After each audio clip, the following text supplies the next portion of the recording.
We are trying to help out the cities by making face masks out of fabric according to the latest CDC guidelines. This is the 4-ply, and we've been writing 4-ply on there so that they know that, because once you serge them, you don't know how many layers are in there. It's a 7 1/4 by 7 1/2 inch square. And then we have 4 layers. We're just using whatever scraps of fabric we have. Cotton is preferred. And there are 4 layers here. The next step is I iron it in the center, the 4 layers. And then I put a pin in at the fold where the iron crease is. And then you make a pleat, and it's about 1 inch up. And you put a pin in this side.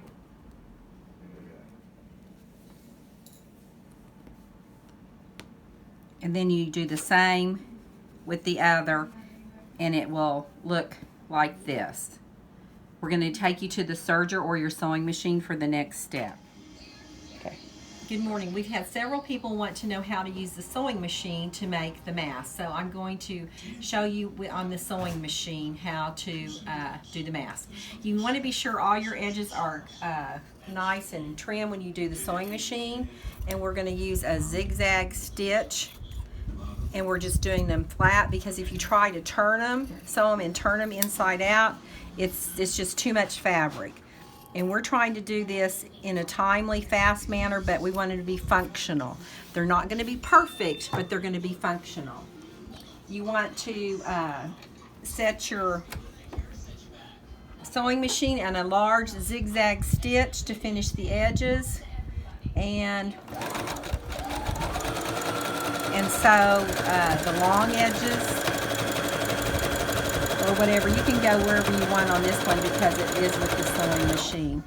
Pivot at the corners and see how your edges are being encased in the zigzag stitch.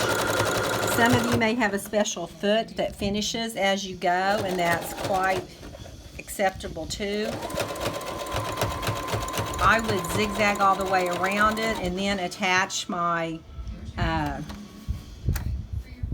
elastic pieces.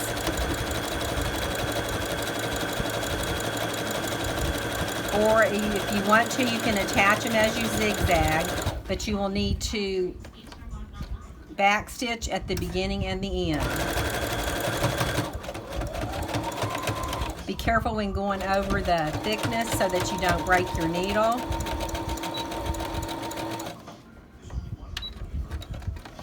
And you have an almost finished piece.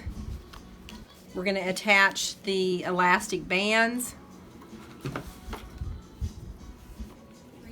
on each side. You could use a straight stitch or just keep your zigzag. It's totally up to you. But we just want to be sure that they are secured so that they don't pull off when they're trying to get them on and off. And again, make sure your elastic is towards the top and the bottom.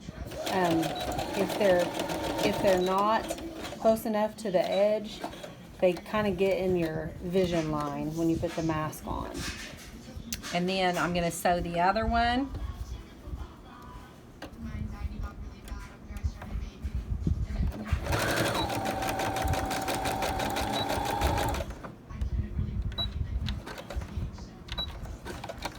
And attach it, and then we're going to sew the nose piece on.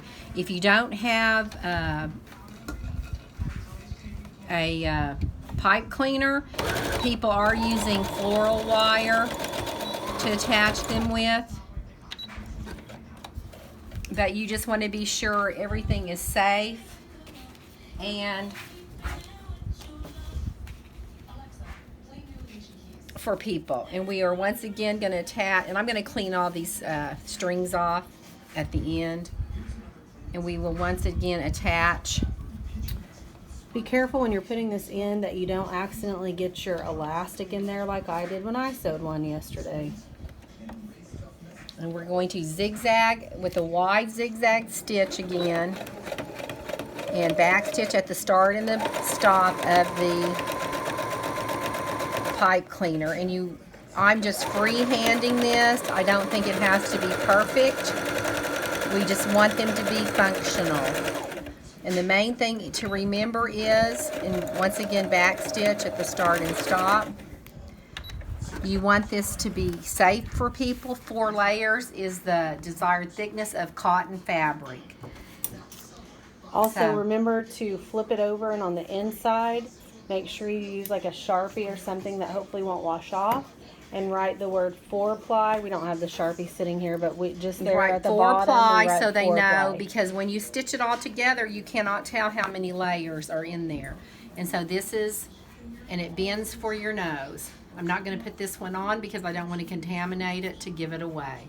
So thank you, and go out, America, and make these for your fellow Americans. Thank you.